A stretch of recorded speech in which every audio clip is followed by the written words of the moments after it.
Would the clerk please read the preamble to the agenda? Yes, thank you. In accordance with the applicable statutes of the State of Illinois and the ordinances of the City of Prospect Heights, notice is hereby given that the City Council meeting of the Mayor and the City Council of the City of Prospect Heights is being held on Monday, December 11th, 2023 at 6:30 p.m. in person in the City Council Chambers, Prospect Heights City Hall, 8 North Elmhurst Road, Prospect Heights, Illinois. Mayor Patrick Lovettson presiding. This meeting will be broadcast live on cable channels Comcast Newsdown RCN Channel 17 and AT&T U-verse Channel 99. It will also be recorded and televised on Comcast Newsdown RCN Channel 17 and AT&T U-verse Channel 99. Attendees who wish to speak on agenda or non-agenda items will be provided an opportunity during the meeting. There is a 5-minute time limit for speakers. Thank you. Roll call, please. Alderman Dolick. Here. Alderman Cameron. Here. Alderman Morgan Adams. Here. Alderman Dash. Here. Alderman Anderson. Here. Thank you. Please stand for the pledge.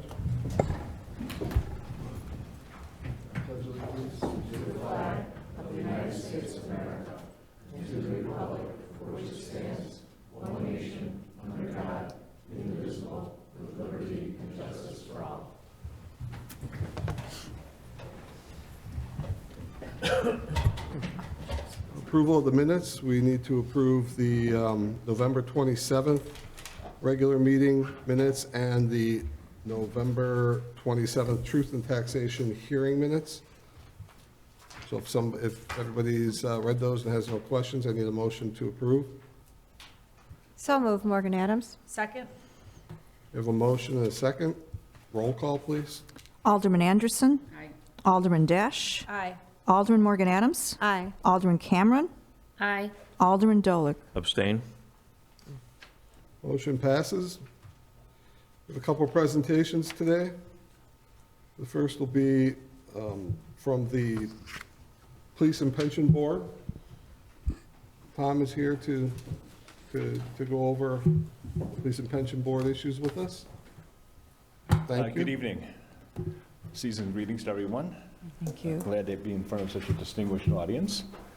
Again, my name's Tom Heitink.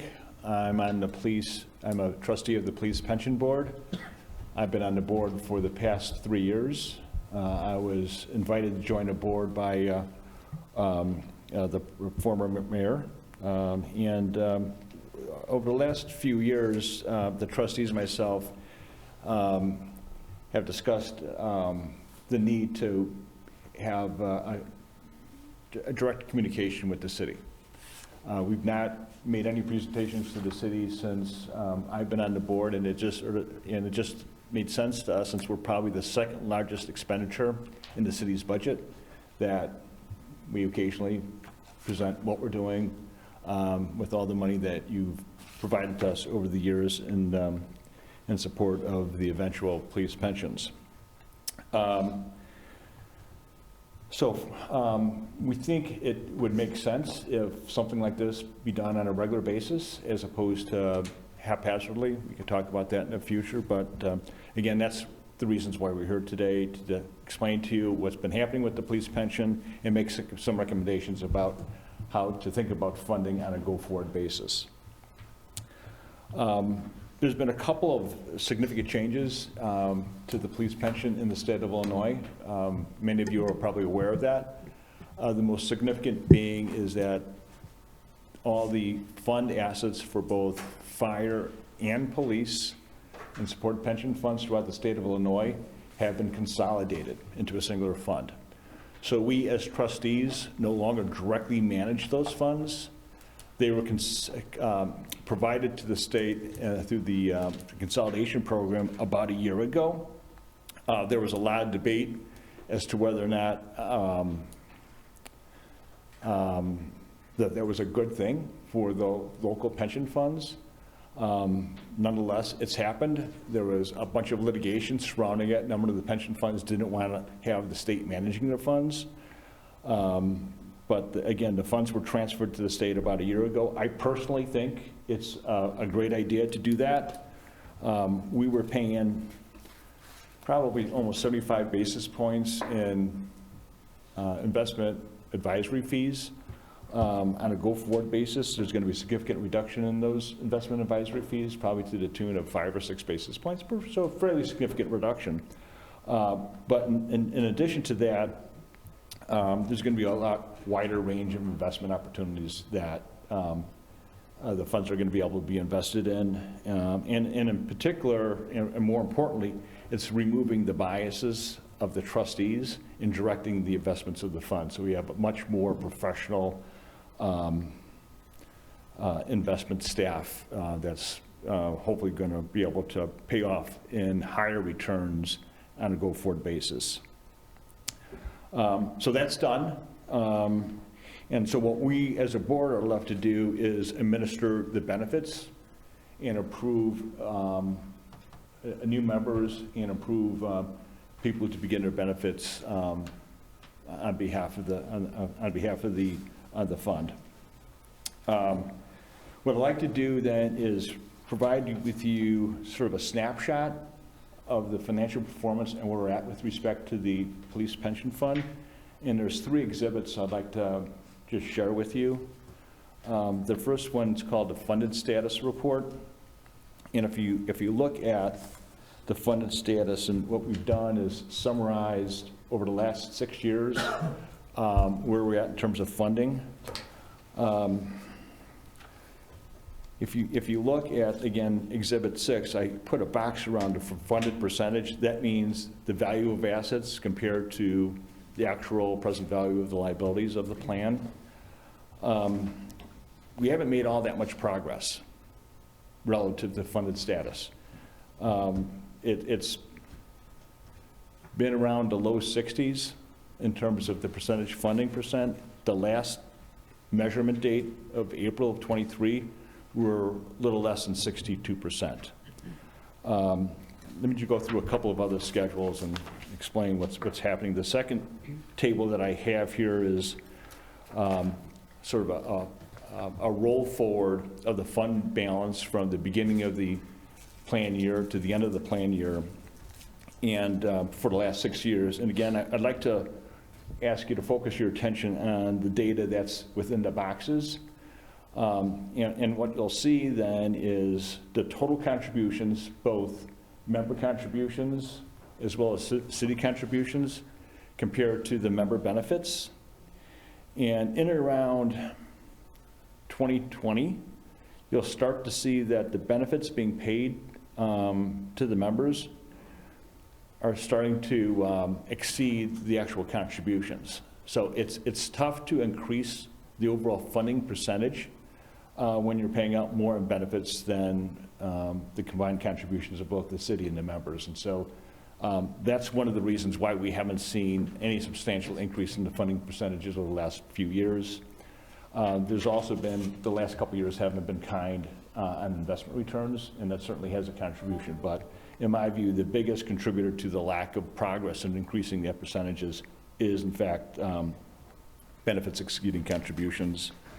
And the last tab I'd like to bring your attention to is this Exhibit 3, and this summarizes, again, over the last few years, a comparison of the contributions of the city compared to the recommendations of the plan's actuary.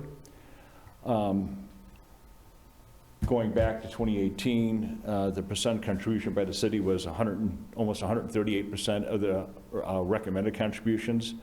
Unfortunately, the contribution levels have declined, particularly over the last year, whereby the city only contributed 50% or so of what our actuary had recommended. So that's just sort of a snapshot of where we're at from a plan. What I want to point out, though, is the state of Illinois has required through statute that police and fire plans, like our Prospect Heights police pension plans, needs to be 90% funded by 2040. We're a little over 60% today.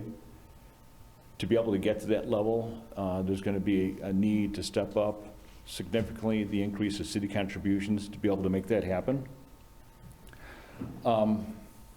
The 2040 date that's been put out there by the state, again, it's all part of a political process. We don't know if that's going to get extended. It may get extended. There's talk about being extended. But at the same time, there's also talk about eliminating the tier structure within the police and fire ranks that would eventually necessitate higher contributions to plan because the Tier 2 police officers will now potentially get the same benefits as the Tier 1. So it's a bit of a diabolical situation that they're dealing with. Again, I want to put this 2040 date out there so you could have an idea that something will need to get done to be able to achieve that date. I'm going to ask our actuary for the plan to come up, talk a little bit more about our where we're at from an actuarial perspective. And there's also been some confusion between actuarial methods that the plan uses versus, again, minimum versus the actuarial assumptions that the state puts out to necessitate minimum contributions to the plan, and why there's differences and what the implications are if someone would simply focus on minimum contributions as required by the state. Sure. So, Mr. Wrights, if you would, I'd appreciate your comments. Sure. Bob Reitz with Lauterbach and Amon. Appreciate the opportunity to be here and speak on behalf of the Police Pension Fund. As you mentioned, the way that we calculate liabilities is somewhat different for the way we calculate a recommended contribution compared to how the state calculates their statutory minimum. The two different methods to calculate liabilities are called the entry age normal method or the projected unit credit method. You might have heard of these before. The main difference between when you look at an entry age normal method is it calculates and attributes liabilities according to a whole employee's career from the day that they're hired at their entry age, and they attribute that liability up until their retirement date. The projected unit credit method would do the similar thing, but they do it in a different way, in which it's a more backloaded pattern. So they just take the value of benefits earned in a particular year. So for example, if I'm going to earn a $100 benefit payable in 30 years from now, that liability is pretty small compared to if I earned a $100 benefit payable next year, that liability is much larger. So there's a ramp up pattern that really happens how you calculate projected unit credit. Entry age puts you more in line with, you're going to accrue benefits in line with your salary as a percent of your salary. So as your salary goes up, the way that we attribute that normal cost is also going to go up a little bit, but it's going to be more in line with more of a level payment pattern across your whole period of time.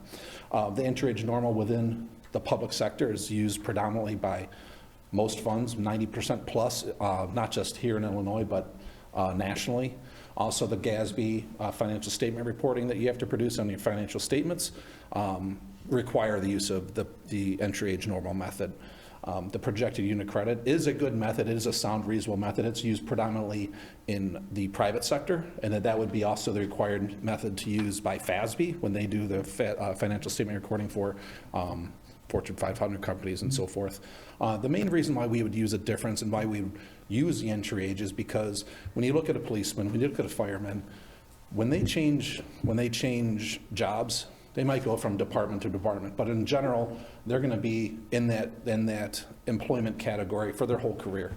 And then when they do, they can bring their service along with them and have portability and bring their benefits along with them to their new departments.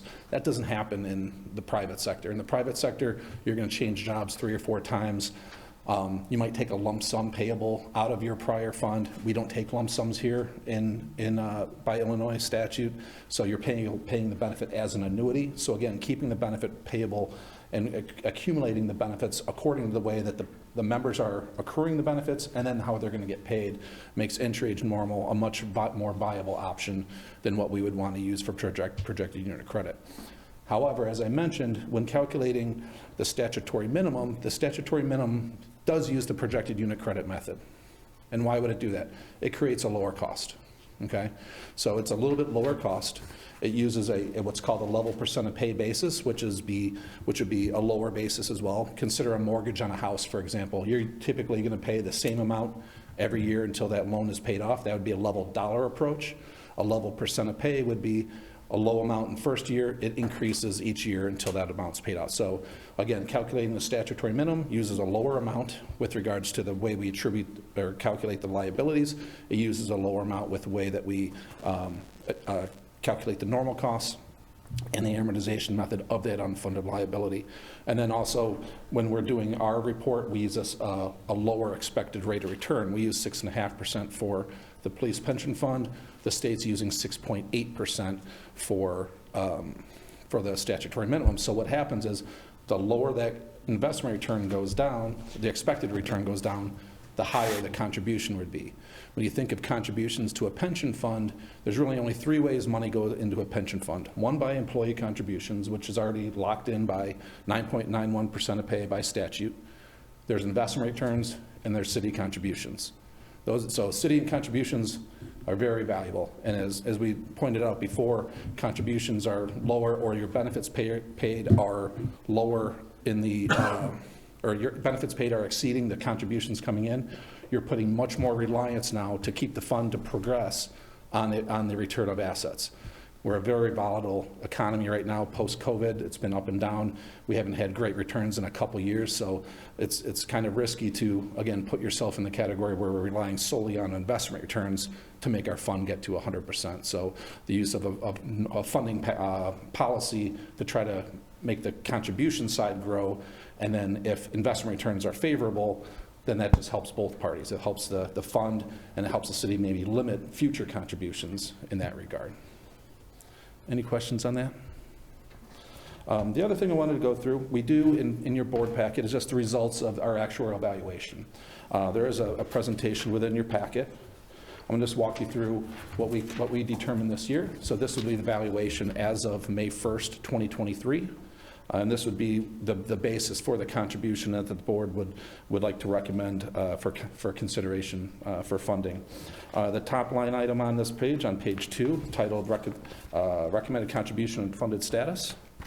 Last year, the contribution was $1.44 million. That increased to $1.63 million this year, so about $183,000 increase. I'll go over the reasons why that increase occurred. All the demographic and financial information is included in there.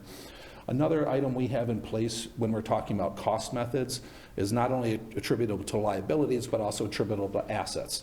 So we have your fair value of assets, which would be typically your market value, right? So you can say we earned X percent, that's our market value. We have an actuarial value of assets in place, and really what the intent of that is to say, we're expecting 6.5% each year. We might get it, we might get 10%, we might get 0%. So that would create gains and losses, okay?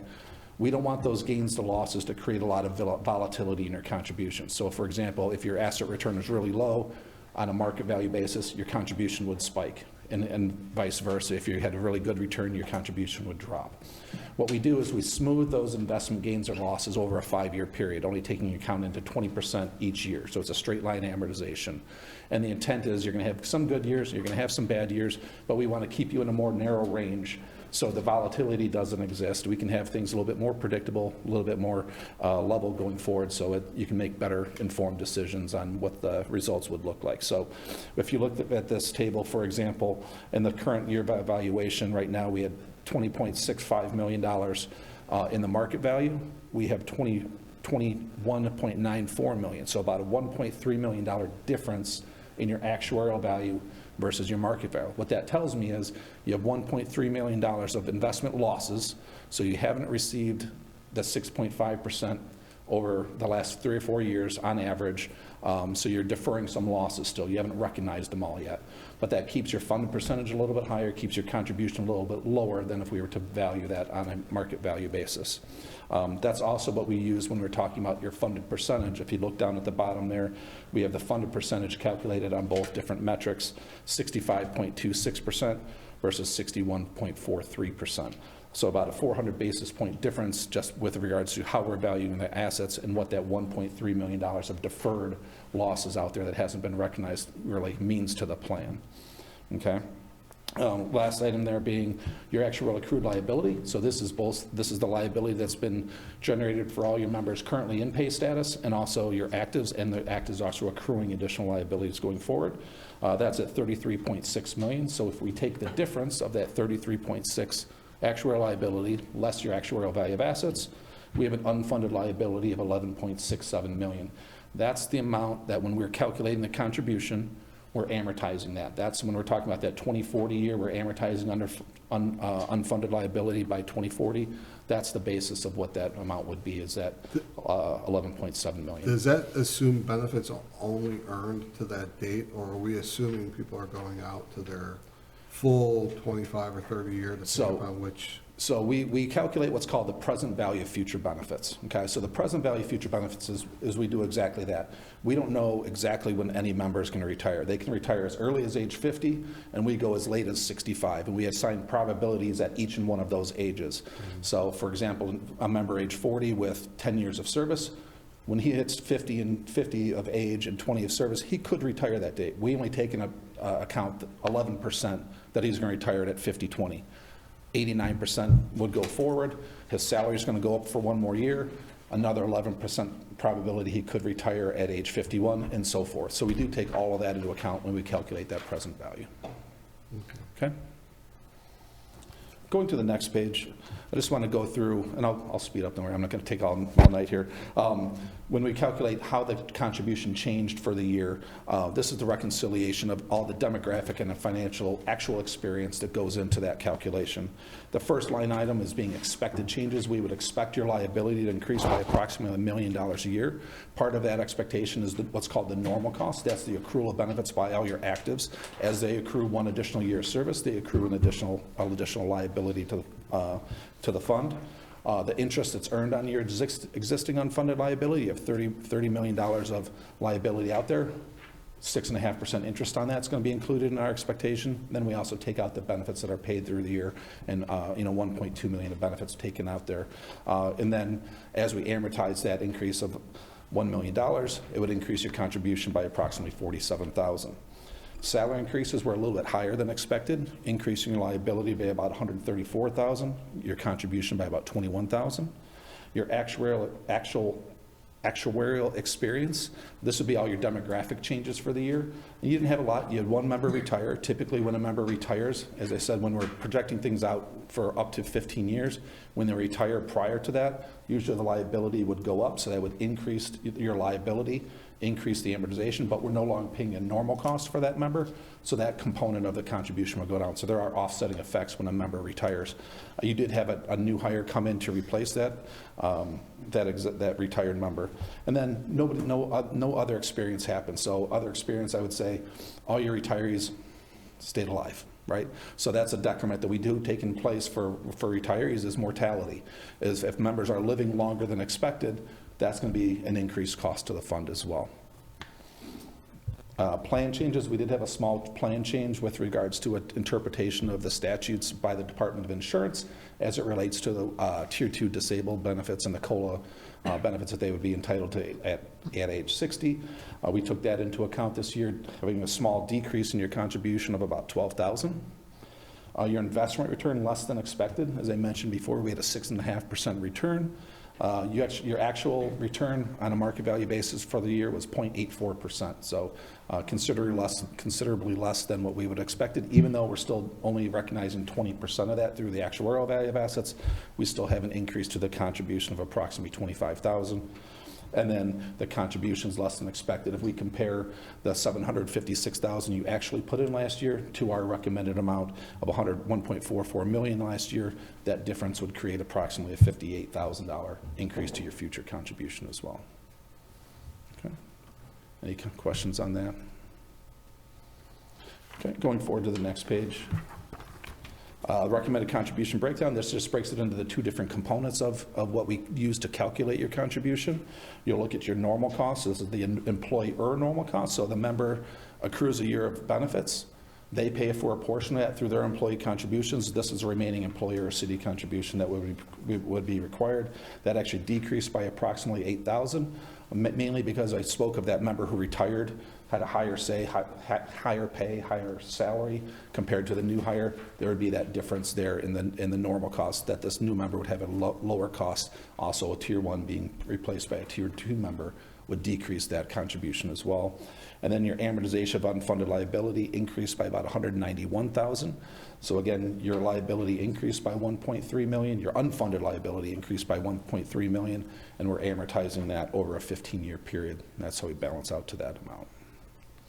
Okay. So when you say you're smoothing this, when you say you smooth this over 5 years, Mm-hmm. and the amortization of the unfunded accrued liability, are you basing that on that 5 years, or are you basing that on the overall number? So the for 30 million? the smoothing relates to how we recognize gains and losses to the market value of assets. Only the market. Only the market value of assets. Not For to- your unfunded liability, right now, we have what's called a layered amortization method in place. So what that means is any year, so right now, this year, you had $1.3 million of additional unfunded liability that was created. We're amortizing that $1.3 million over 15 years. Next year, you're going to have another amount. Let's just say it's another $1 million of new liability. We're going to amortize that over 15 years. But this year's amount is going to go down to 14, 13, and so forth. You might have heard the concept of rolling amortization. What rolling amortization is we would take that entire amount, amortize it over 15 years.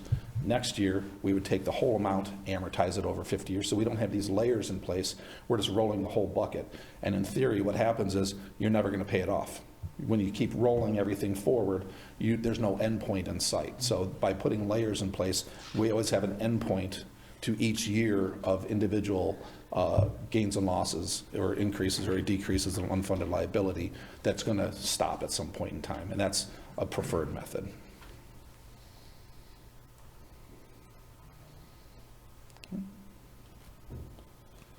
We were talking a little bit. So Yes. the idea is to get us up to 90% funded by 2040, that's the whole purpose, right?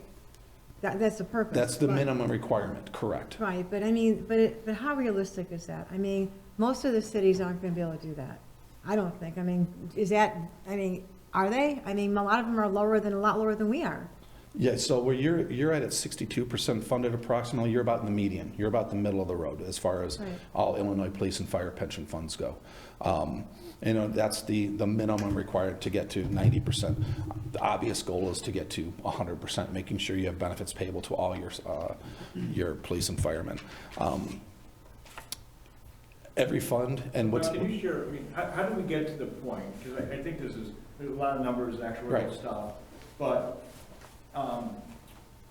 if we were funded, if we were paying into the fund on a pay-as-you-go basis, if we were making the recommended contributions for the actuary throughout the years, our only cost to the city would be the current cost, or $300,000. Correct. It's because the fund was not properly funded over the years. They weren't making the contributions that were being recommended. We are now being forced to pay for our past sins. And this number is only going to get bigger year after year to the point it's going to strain the city's budget. And, Right. so our contributions, there's an analysis that would, I just want to highlight this just in a few minutes. The number's going to grow exponentially. Yeah, it's going to be impossible. Yeah, and it's so to continue to kick the can down the road. Now, you had mentioned this minimum funding requirement. That was done through a political process. The equivalent of using that actuary method, Wendy, and I'll just be as candid as I can, is like paying the minimum on your credit card and still spending more money. So you're spending more money, the credit card's going up, and you're only spending the minimum. I mean, it's just a disaster. Unfortunately, Prospect Heights is not like the U.S. Treasury. We cannot print money. And this is just going to become, a much worse problem on a go-forward basis. We're not trying to be Chicken Little, we don't want to make, like you said, I mean, we're 60% funded. We're better than most, not as good as we would like. But I don't think we should get comfortable with the 60% threshold. It just isn't. It's just. But by it's doing not- that, the past service cost. But the only thing is, I mean, I know a little bit about pensions, mostly in labor fund pensions and that, but, so it's a little different. We use smoothing methods, we use Right. accrual rates for benefits and stuff like that, so it's a little different than this.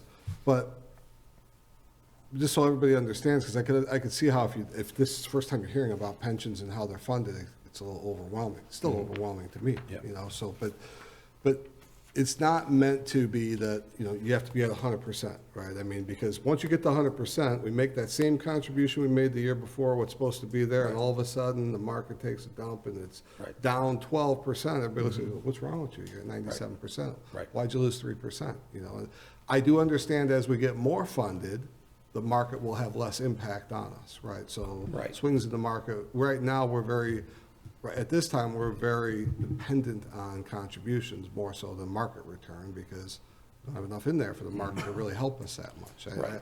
I get that, but You're above the hump, so if you're in the 40%, that's where it becomes very difficult for market returns to take over. There's typically, in that case, you have to have a bump somehow, you know, you hear funds doing bond issuances and all right, those. like You I have wish to- we could have Right. borrowed money when it was Not a point and recommending a that half by a any few means, years but back. that's what the kick that's needed sometimes to get you up to that 50, 60%. City of Kankakee is an example that did that. They were in the 40s.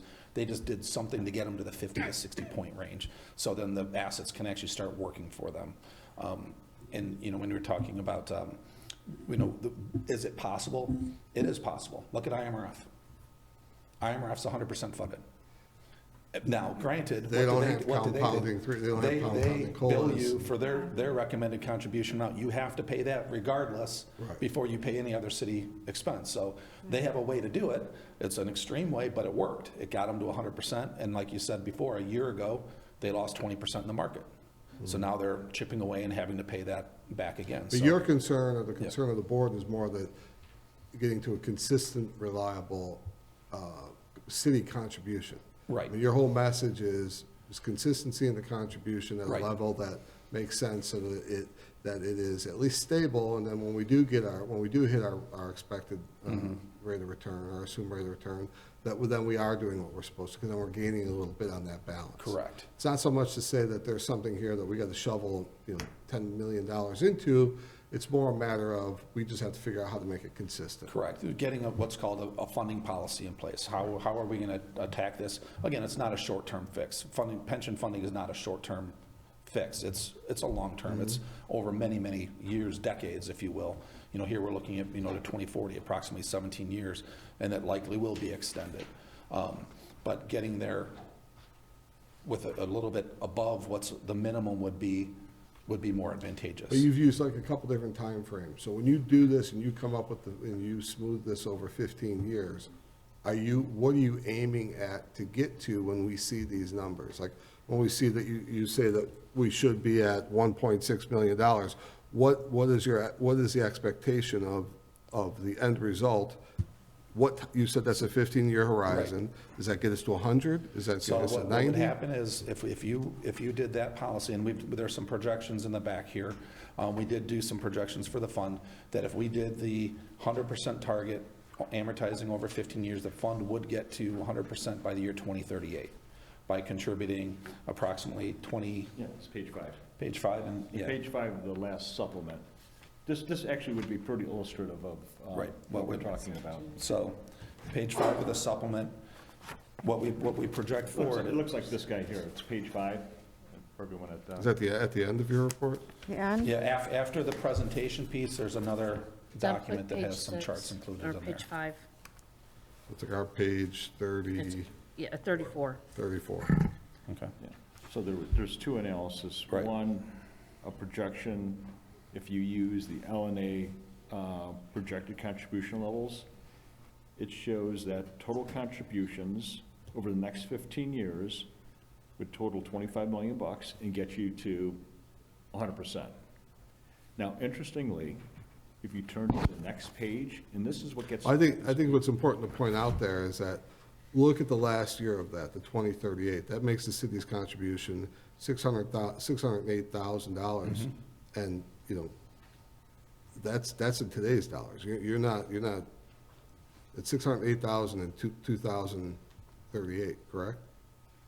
Is that what that means? I mean, You're not adjusting these numbers for inflation or anything. These are We're pure adjusting- straight. we're rolling the liabilities forward with interest each and every year, and then we're calculating a new unfunded liability against what that increased amount would be with your asset growth to get there. So inflation adjusted, no, but dollar per dollar Right. is how it lines up. Right, and that's why the- it's so the buying- big. The buying power today of 608,000 would be less than 608,000. Right, so in the future, Right. it'd be like $285,000 Right. or something of today's. Yeah. So, but this is funding it to a point which is not real, I mean, obviously not realistic to us right now. We could come Right. up with that 1.6 million. So I'm assuming your next slide's going to show some more flat. Well, the next one, Pat, and this is what is a little bit, in my mind, a little scary to me, is the next page is the minimum funding today required by statute.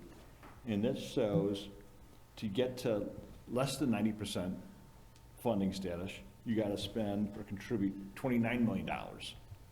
Now, over the next few years, the recommended contributions is less than what LNA is suggesting, but we're still, over the life of the next, well, until 2040, right? We're going to spend $29 million to only get to 80 to 80% funded. Whereas if you use the LNA recommendations, you spend only 25 million bucks to get 100% funding in 15 years. I mean, that's just a cold compounding. No, I hear what you're saying, but Numbers. I want everybody to understand, I mean, it's important to understand, and I'm not fighting this, believe me, I No, want I us to know, be at and I'm not- we're 100%. not being chicken But little. I just want to make sure everybody understands that, like, if you're talking 10 years from now, and we're going to put in $1.5 million, it's a lot different than what that is worth today, right? I mean, so this is much flatter, but when we look at this and we say, oh, wow, 1.6 million in 2033, that's not $1.6 million today. You know, it's less. So although it looks like we're spending more money, it's obviously we can't put in as much as we'd like to up front. You know, that money is worth less in the future than it is right now. And it gets very convoluted, right? It Yeah, does. if we could dump all the money to get us to $30 million today, we'd almost have to pay nothing going Right, your forward. contribution would be Be 300,000. living off the return. Yeah.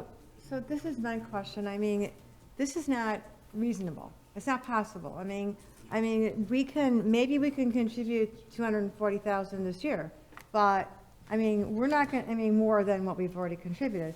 But we're not going to be able to contribute $2 million. I mean, when you start getting into 2027, 2028, 2026 even, 2023 even, I mean, 1.7, almost 1.8, we don't have that kind of money. And we can't do it. So what's the alternative? Because this is not, for our city, I don't see this as being a reasonable alternative.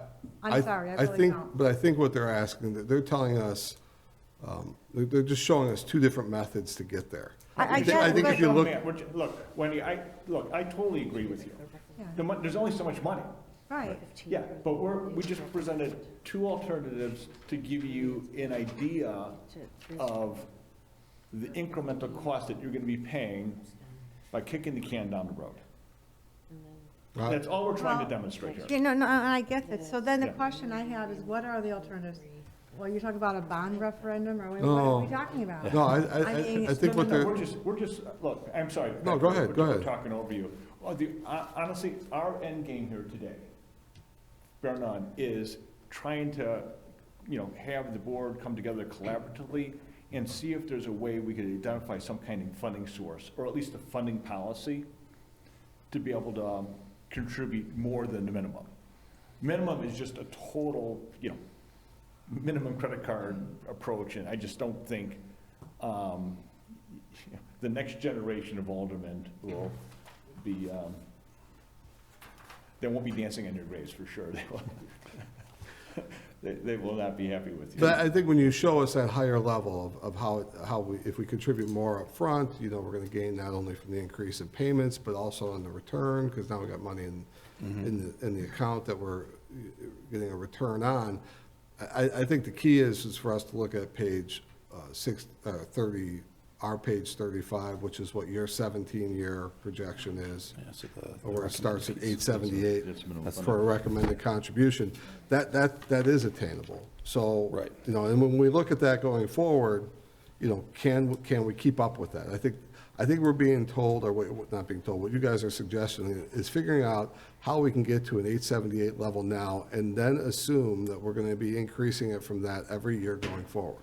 If we can just stick with that simple concept, how much we go forward year to year, you know, some years we could do more, some years we can do less, but at some point, that's a new floor, I think is what you're coming to tell us. Right. And at some point, there's gonna be escalations to that in order to keep up, Right. and that's Yeah. where we're at. And I understand yes. that, but when you start getting up to 1.6, 1.7, 1.9, 2 million, I mean, yeah, that's, now you're looking at 7, 8, 9, 10 years from now, or even more, but I mean, then it's, I don't know that it's attainable. I So- mean, But Money that's a doubles. statutory requirement. I understand. Yeah. But 10 years from now, That's 1.6 why million they're is calling gonna be it $1 million budget. today, so. Right, but, it- and hopefully by then, maybe they'll extend it to 2050, or God only knows.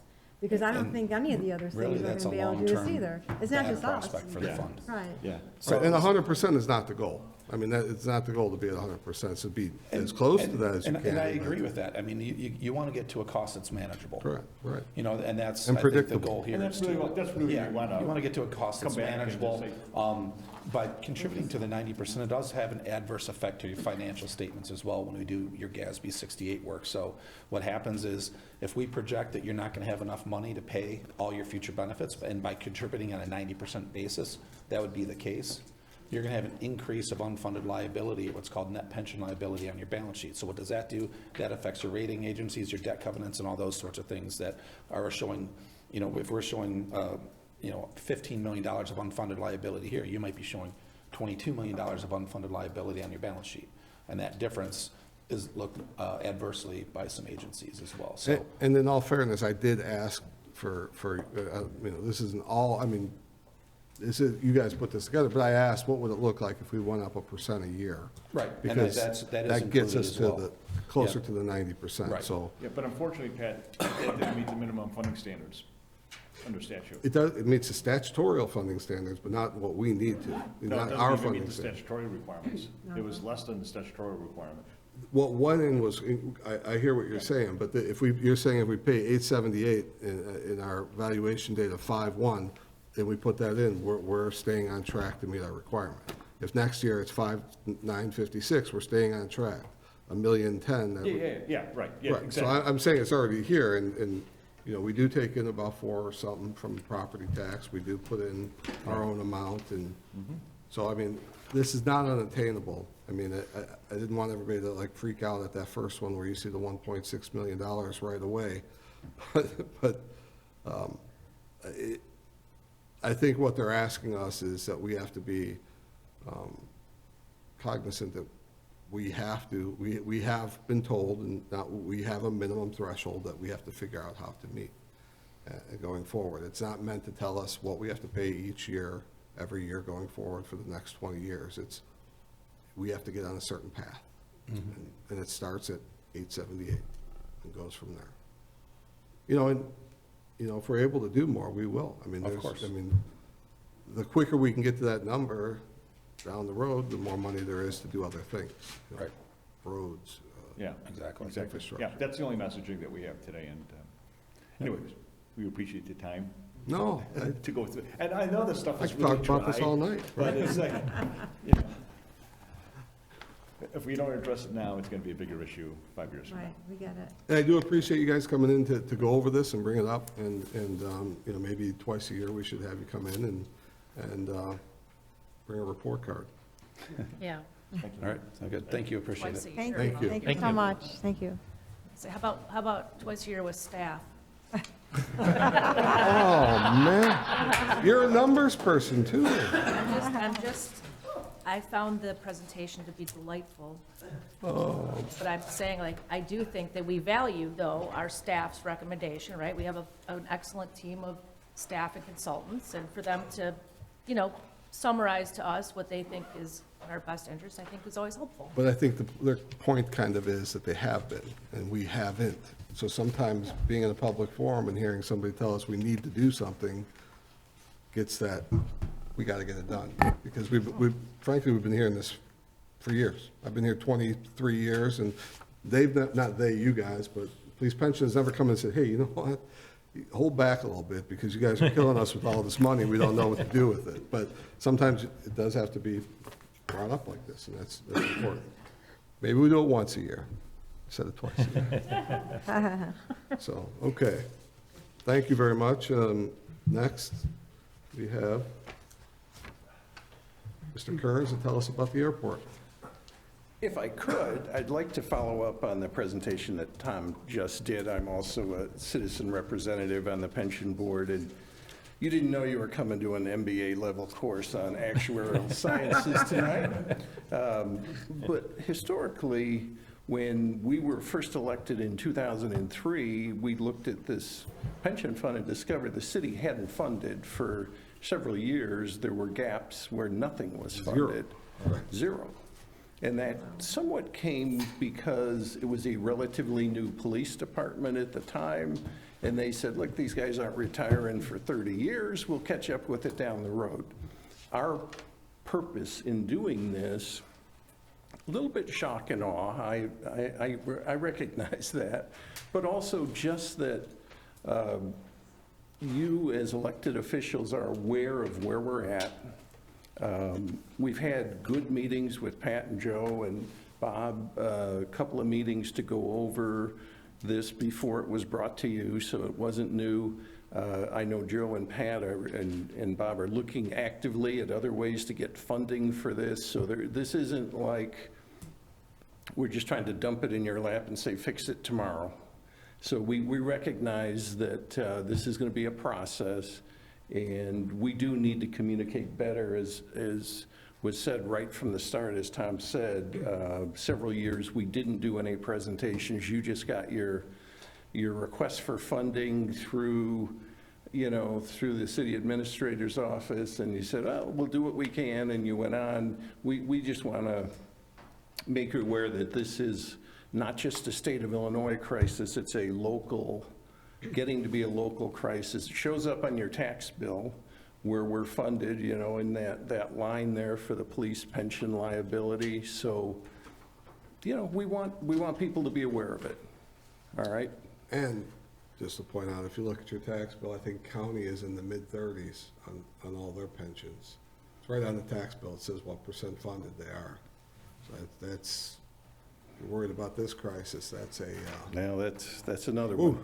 So on to some better news. I bring you greetings. I bring you greetings from Chicago Executive Airport. We enjoyed seeing those of you that could make it to the holiday gathering last week, and those that couldn't, we missed you, and hopefully we'll see you next time.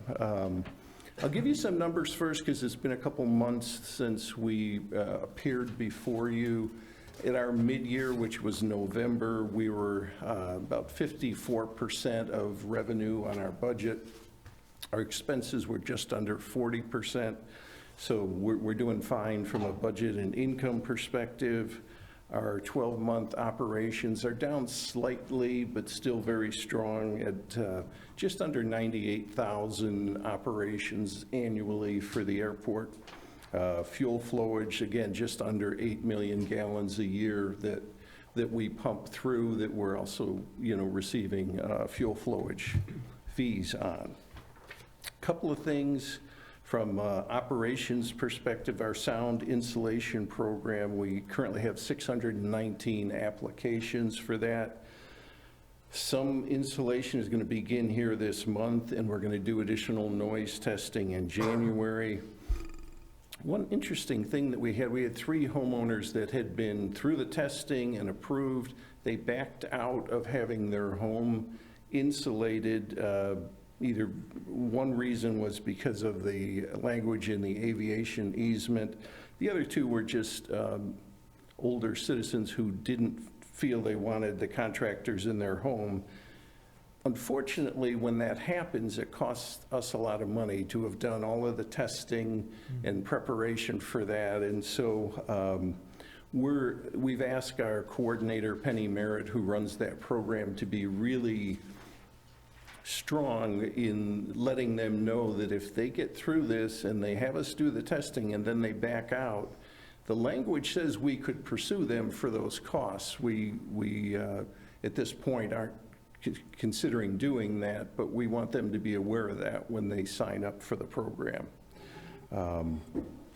Our executive director, Jeff, will be presenting our TIPS program, which is the Transportation Improvement Program, at the meeting on Wednesday. Some of the big projects are a runway safety area for 1634. We're sealing our EMAS at both ends of the runway. That's been in place now a number of years. I'm trying to remember how long, and it's actually stopped 2 aircraft from proceeding out onto roadways. So it's been a wonderful safety enhancement, but it needs to be sealed. And that's over $1 million project that we're looking at trying to get some funding for. There's a fence line construction between Milwaukee and Hintz behind the Korean church there, where we're trying to increase the size of the fence to help keep wildlife out. Our guys have seen coyotes and so forth jumping over that fence, and animals on the runway, that's not a good thing. So we try to keep that. For our sound insulation program for next year, our budget, we've been requesting a budget item of $2 million. We're going to increase that to $2.5 million to keep pace with inflation and hopefully get a few more homes insulated at that point. We are going to be doing an RFP in February for a new firm to do our auditing.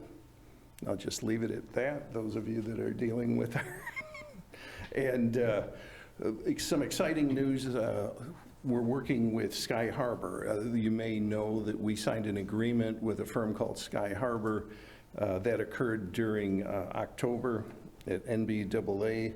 That development that they're looking at is 15 hangars in a fuel farm that is in Prospect Heights.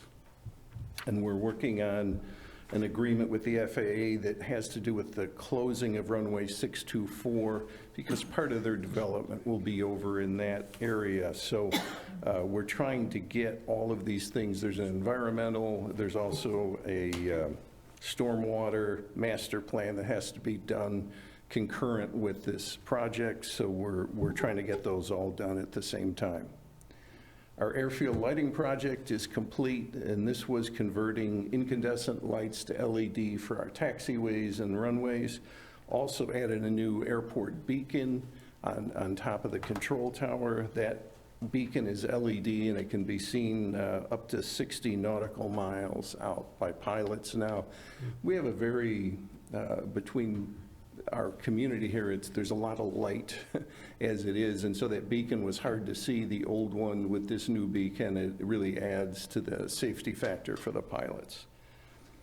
The Hawthorne hangar that was begun during the summer is basically completed now. They'll be looking to do a grand opening sometime in January, and we'll certainly let you know when that date is. That's the one right on Tower Road there. It's a second hangar of the new ones.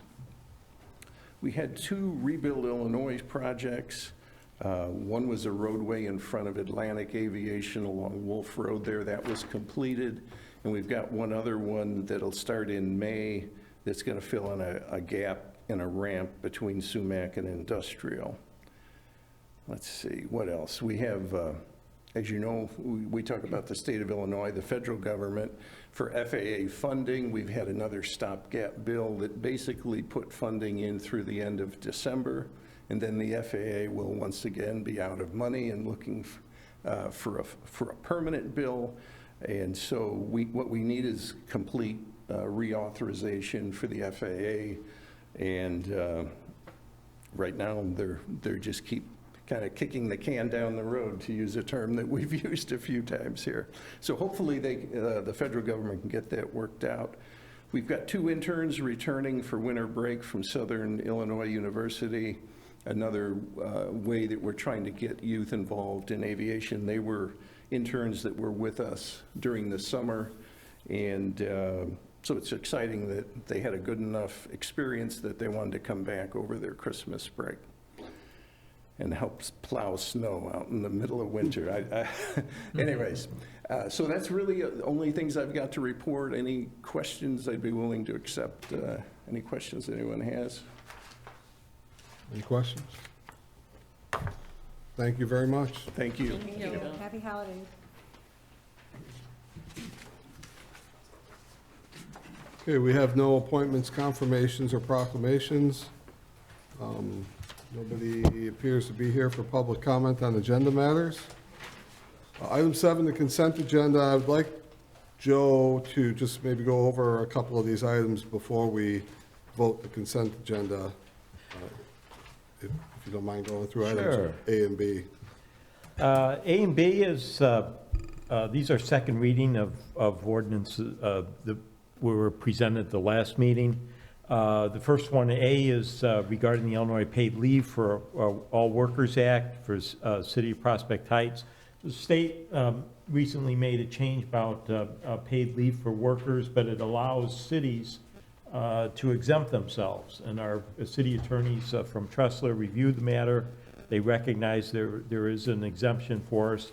So the first step is the adoption of this ordinance, and then the second step, which is B, which is placing in the city code so that that authorization for us to opt out is solidified. And the authors are here, so if you have any questions. Any questions on the paid leave and what we're doing to our policy to adjust for that? Item C is simply just a recognition of our local funding commitment for the Willow Road project. And D is just a transfer of, I believe that's interest money Correct. to the police pension fund. We've received a lot of interest So- on our money in the bank. I have an issue with D, a question on D. So Okay. we have funded, was it 700, and what's the amount that is already funded? So far for the year, we budgeted for $1,050,000, and this transfer here is just gonna help with all the, after we evaluated, had to talk with Tom and the pension board, this extra $240,000 is gonna help with us getting to that level to keep pace with the current obligations we have. It also, if I may, it also corrects a miscalculation we did in the funding too. That we weren't aware of at the time, but we basically, we shortchanged what our funding level should have been by $240,000. We're making up for it through interest earnings, so the money is available. It doesn't impact our reserves or anything like that. It's certainly a recommended. Right, this too, I mean, the interest money is something that's above and beyond what was even budgeted. Nobody anticipated that budget time interest rates, that money sitting in the bank would hit nearly 5%. I think we even have some at 5%. Right. So Some over. it's a significant amount of money that's come in through that. And this is only a portion of that. This is not all the interest that we've earned in money sitting in accounts. Correct. So this is just a portion of it. Any other questions on A through D? I look for a motion to approve the consent agenda as submitted. So move. Second, We have Anderson.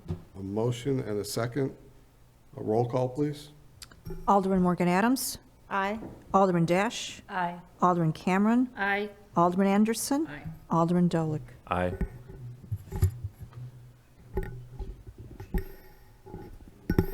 All right.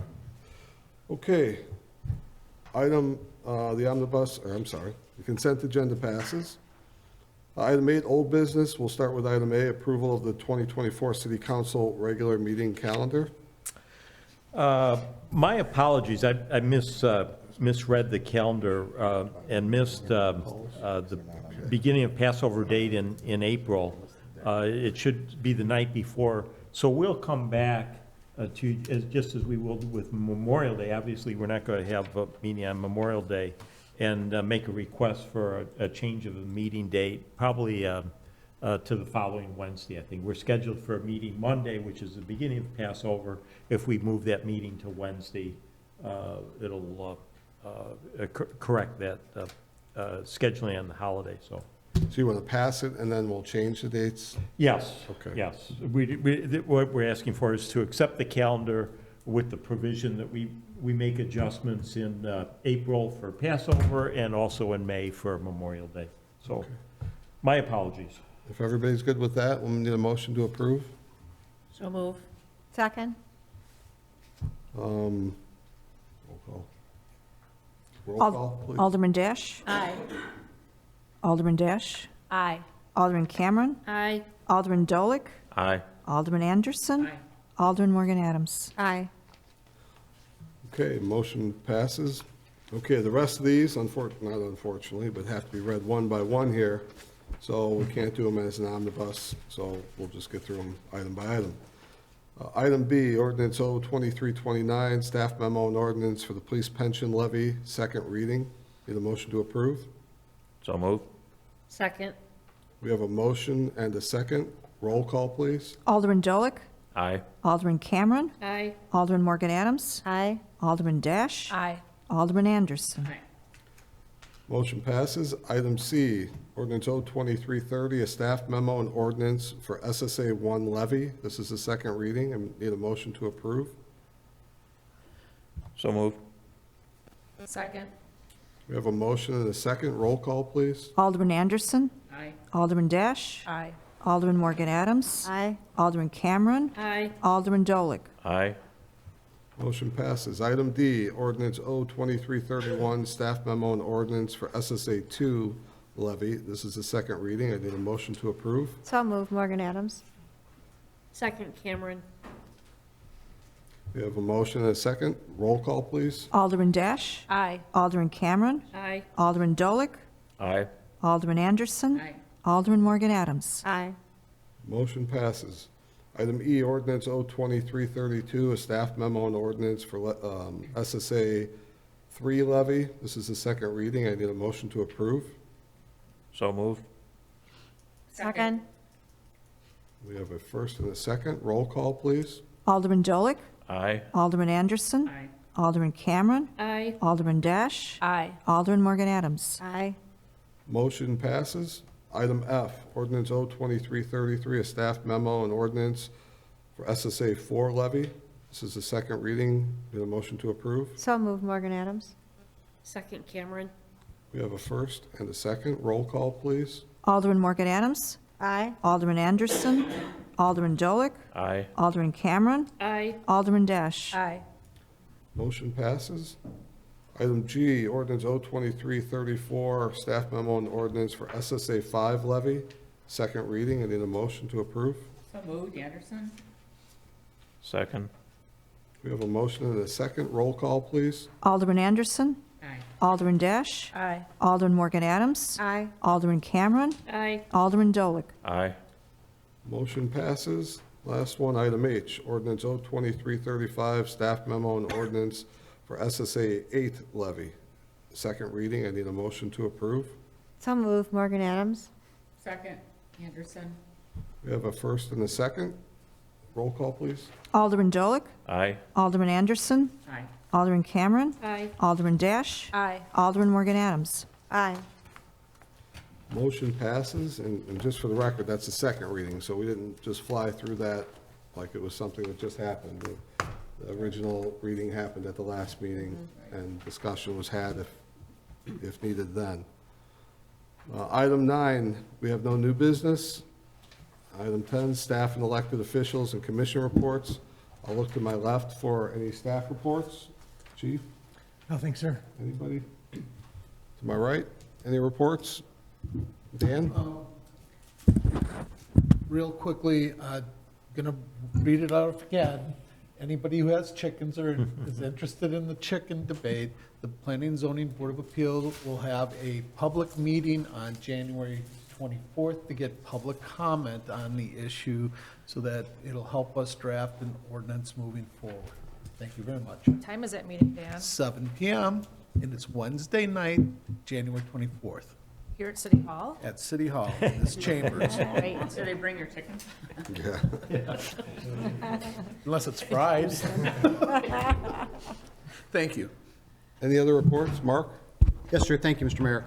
Only one thing. The police department is hosting the Santa Express Friday, December 22nd We have a special guest of Santa going to be appearing again, and this is the parade through the city with municipal vehicles showing a little holiday spirit.